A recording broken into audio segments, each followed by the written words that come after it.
आज इस Rohtak MD university के ऑडिटोरियम में चल रहा है। इस प्रकार के हरियाणा प्रदेश के 4 और स्थानों पर अलग अलग बड़े कार्यक्रम चल रहे हैं और जो सीधे सीधे इस कार्यक्रम से जुड़े हुए हैं उनमें यमुनानगर से हमारे सरकार में साथी मंत्री कंवरपाल जी, यमुनानगर के हमारे विधायक महोदय घनश्याम दास अरोड़ा जी, पलवल से हमारे साथी मंत्री मूलचंद शर्मा जी और उनके साथ हमारे पलवल के विधायक दीपक मंगला जी, सिरसा से जुड़े हुए मेरे हरियाणा सरकार में साथी मंत्री डॉक्टर कमल गुप्ता जी और उनके साथ सभी महानुभाव, महेंद्रगढ़ से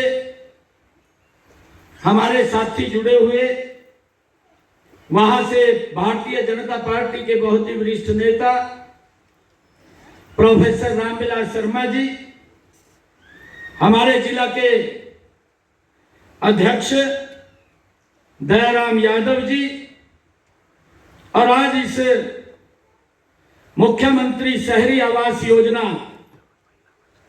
के तहत जो ये प्लाट आवंटन पत्र का वितरण का समारोह का कार्यक्रम रखा गया है, इस कार्यक्रम में हमारे रोहतक और आसपास के क्षेत्र से आए हुए मातृशक्ति, सभी महानुभाव, युवा साथियों और हमारे पार्टी के तमाम नेतागण और सभी पत्रकार एवं छायाकार मित्र, आप सबको मैं दोनों हाथ जोड़ करके राम राम करता हूं।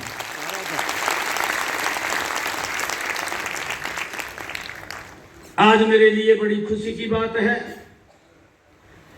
और मेरे लिए बड़ा खुशी का दिन भी है। आज जिस योजना की शुरुआत हम कर रहे हैं वो केवल एक सरकारी योजना या काम नहीं है, बल्कि जो हमारी सरकार का ध्येय है, जो आदरणीय नरेंद्र मोदी जी का ध्येय है और हमारी इस डबल इंजन सरकार का ध्येय है कि गरीब के चेहरे पर मुस्कान लाने वाला, उसका सपना पूरा करने वाली एक पहल है। साथियों, हर व्यक्ति का सपना होता है कि उसका एक घर हो, छोटा ही सही पर अपना हो। यह हर व्यक्ति का सपना होता है। मुझे खुशी है कि आज मेरे उन भाइयों बहनों का वो सपना पूरा हो रहा है। ये मेरे लिए बड़े गर्व की बात है, बड़ी खुशी की बात है और मुझे यह देखते हुए भी इस समय आपके बीच में आकर लग रहा है मानो मेरा अपना सपना भी पूरा हो रहा है। ये मेरे लिए अत्यंत सौभाग्य की बात है और मुझे साथियों, हम अंत्योदय का संकल्प लेकर के चले थे और आज उसी अंत्योदय की तरफ एक और कदम हमने मजबूत बढ़ा दिया है। मुझे पिछले 20-25 दिनों में जिन कार्यों को करने का सौभाग्य मिला है वो मेरे लिए एक अद्भुत पल है। हमने जो सबसे पहले योजना शुरू की है, मैंने पिछले दिनों अभी सोनीपत के अंदर एक बड़ा कार्यक्रम किया था और उस कार्यक्रम के अंदर लगभग 6,795 और उसके साथ साथ 20,000 लोग ऐसे थे कि जिनके पास ना तो कागज थे, ना उनके पास कब्जा था, और पूर्व की सरकारों ने उनको सजावाग दिखा दिया कि आपका यहां प्लाट है। वो चक्कर काट रहे थे, चक्कर काट करके थक करके घर में बैठ गए थे। परंतु हमने निर्णय किया, एक भी व्यक्ति जिसका 100 गज का प्लाट है वो उसको कागज भी मिलेंगे, उसको कब्जा भी मिलेगा। और हमने पिछले दिनों वो कब्जा भी दिया है और वो 100 गज का प्लाट दिया है, उसके कागज भी दिए हैं।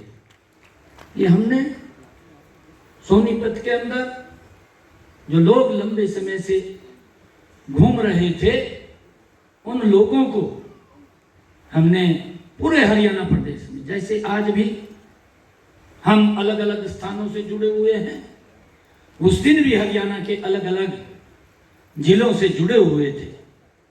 हमारी सरकार का यह ध्येय है कि गरीब व्यक्ति के जीवन को सरल करना, उसको मजबूत करना, वह भी अपने परिवार को आगे बढ़ा सके, अपने बच्चों को अच्छी शिक्षा दे सके। ये ध्येय अगर किसी सरकार का है, ये नरेंद्र मोदी और डबल इंजन सरकार का है, और उसको लेकर के हम काम कर रहे हैं। मैंने उस दिन एक और घोषणा की थी, सोनीपत से ही की थी। मैंने कहा था कि जिन गांव के अंदर अगर जमीन नहीं है और वो प्लाट लेना चाहते हैं, ऐसे हमारे लोग हैं जिनको 100 गज के प्लाट की आवश्यकता है, तो हमने तुरंत इसकी रचना योजना बनाई। और उस दिन हमने जो शेष लोग बचे थे, उन सब लोगों के लिए ये बात कही थी कि उनके खाते के अंदर 1-1 लाख रुपया पहुंचाने का काम ये हमारी सरकार करेगी, ताकि वो अपना प्लाट ले सके। उसके लिए हमने डेट भी तय कर दी है। एक किसी प्रकार का कार्यक्रम उसका आयोजन करके उनके खाते के अंदर 1-1 लाख रुपया पहुंचाने का काम ये हमारी सरकार करेगी, ताकि गरीब व्यक्ति को इस बात की चिंता न रहे कि उसे अपने प्लाट के ऊपर मकान बना सके। और उसको लेकर के हमने ये भी कहा है अधिकारियों को कि अगर कोई कुछ लोग और छूट गए हैं या कुछ और लोग जो नए उसके अंदर अप्लाई करना चाहते हैं, हमने उसके लिए भी कहा है कि आप पोर्टल बना दें।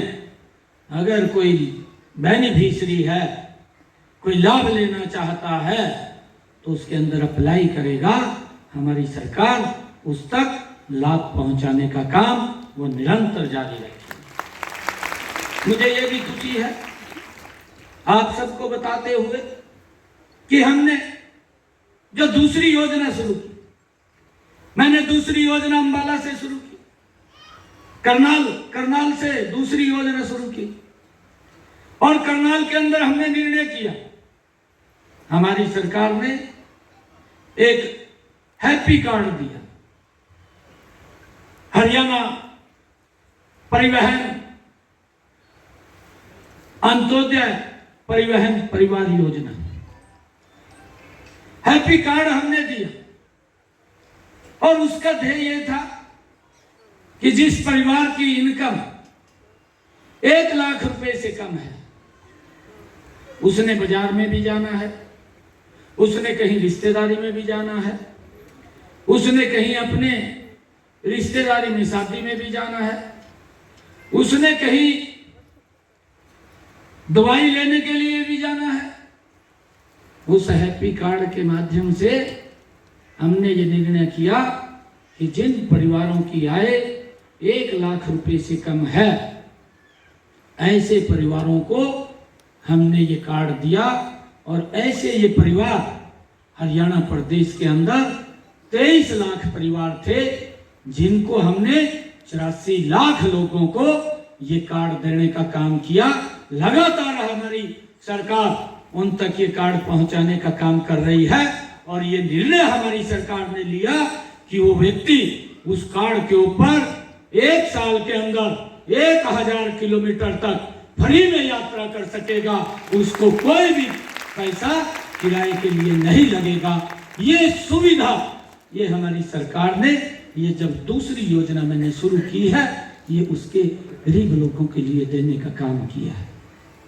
मित्रों, साथियों, हमने तीसरा योजना जो शुरू की है, हमने तीसरी योजना ये शुरू की है जब आदरणीय प्रधानमंत्री नरेंद्र मोदी जी ने 22 जनवरी को जब अयोध्या के अंदर भगवान श्री राम के भव्य और दिव्य प्राण प्रतिष्ठा के कार्यक्रम में थे, तो आदरणीय नरेंद्र मोदी जी ने संकल्प लिया था, उन्होंने कहा था कि मेरी सरकार गरीब लोगों के छत के ऊपर रूफटॉप सोलर लगाने का काम करेगी। और हमने जो तीसरा कार्यक्रम अंबाला के अंदर किया, अंबाला के अंदर हमने अपने परिवारजनों को बुला करके उनके बीच में बैठ करके हमने इस योजना का शुभारंभ किया है। प्रधानमंत्री सोलर हर घर मुफ्त बिजली योजना, इस योजना का शुभारंभ किया है। 2 किलोवाट का सोलर पैनल लगेगा और उसके लिए हमने उसको ऑनलाइन खोल दिया है कि जिन परिवारों की आय 1,80,000 रुपए से कम है, वो परिवार उसमें एंटर कर सकता है, उस योजना का लाभ ले सकता है। और हमने उस योजना के माध्यम से हमारी सरकार ने निर्णय किया कि जो उस सोलर पैनल के ऊपर खर्चा आएगा, वो खर्चा 1,10,000 रुपए का आएगा। और हमारी सरकार ने निर्णय किया कि 60,000 रुपया नरेंद्र मोदी देगा, 50,000 रुपया मैं दूंगा। किसी भी व्यक्ति को कोई पैसा नहीं लगेगा और उसके घर के ऊपर वो सोलर पैनल लग जाएगा। और जो हमने कहा है, जो ये योजना बनी है कि उसका बिजली का बिल वो 0 हो जाएगा, उसका कोई बिजली का बिल नहीं आएगा। और जितनी बिजली बचेगी उसको सरकार खरीदेगी और उस बिजली का पैसा भी उस परिवार को मिलेगा, उस व्यक्ति को मिलेगा। इस सरकार को हमने, इस योजना को हमने गरीब के साथ जोड़ने का काम किया। परंतु भाइयों, मुझे ये बताते हुए भी, क्योंकि आज मैं ऐसी भूमि के ऊपर हूं, ये रोहतक की ऐतिहासिक भूमि है और इस भूमि के ऊपर मेरा बचपन भी बीता है। मैं लंबे समय तक यहाँ पर रहा हूँ, इस भूमि के ऊपर रहा हूँ, क्योंकि मनीष जी और हमारे सभी बहुत ही वरिष्ठ नेता हैं, ये जानते हैं। परंतु मैं आपको बताना चाहता हूँ कि यहाँ के सरकार के एक मुखिया थे और वो मुखिया बोलते थे, ये कहते थे, जनसभाओं में कहते थे कि आप हमें वोट दें, हम 24 घंटे बिजली देंगे। इस बात का दुष्प्रचार करते थे, वोट ले जाते थे और वोट लेकर के लोगों के हालात के ऊपर छोड़ देते थे। 4 घंटे भी बिजली नहीं मिलती थी और लोग त्राही करते रहते थे। फिर उनका एक सहयोगी दल भी था, एक सहयोगी दल था, वो इस प्रकार की बयानबाजी करता रहता था, मुझे कहते हुए ये कोई गुरेज नहीं है। यहाँ के जो मुखिया थे कांग्रेस के, लगातार 10 वर्ष तक मुख्यमंत्री रहे भूपेंद्र सिंह हुड्डा, लोगों को बरगला करके उनका वोट बटोरने का काम करते रहे। और जो 100 गज के प्लाट थे, वो भी समस्या इन्हीं की पैदा की हुई है। परंतु हमने निर्णय किया कि गरीब के जीवन को सरल करने का काम ये मेरी सरकार करेगी और हमने उनको कागज भी दिए और उनको कब्जा भी देने का काम ये हमारी सरकार ने किया।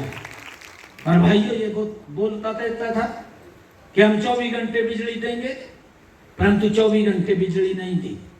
दूसरा INLD का यहाँ विपक्षी दल एक मजबूत होता था हरियाणा के अंदर, वो ये बात बोलता रहता था जब वो विपक्ष में होता था, कहा भाई आप बिजली का बिल मत भरना, मेरी सरकार आएगी, कहा मैं मीटरों को फाड़ करके जोड़ में फेंक दूंगा। अरे भाई ये क्या सिस्टम बना रहे हैं आप, लोगों के ऊपर उनको बरगड़ा करके, उनको इस प्रकार की बातें बोल करके उनके ऊपर बिजली का भारी भार चढ़ा देते थे, फिर उनको वो बिजली का बिल देना पड़ता था, कहीं से भी ला करके दे वो देते थे, परंतु सिस्टम को ठीक नहीं किया। आज हमारी सरकार ने उस सिस्टम को ठीक किया है, व्यक्ति के बिल को भी जीरो किया है और उसके घर के ऊपर सोलर पैनल लगा करके उसका इनकम का भी साधन खड़ा करने का काम ये हमारी सरकार ने किया। ये सिस्टम होता है, परंतु उनका किस प्रकार का कार्य करने का तरीका है, लोगों को बरगड़ा करके, लोगों के बीच में झूठ बोल करके वो अपनी स्वार्थ सिद्धि को पूरा करने का काम करते थे। और भाइयों मैं आप लोगों को आज बताना चाहूंगा, हमने इसके साथ साथ अभी 2-3 रोज पहले हमारी सरकार ने एक और निर्णय किया है कि जो पिछड़ा व्यक्ति था, जो कमजोर व्यक्ति था, उसको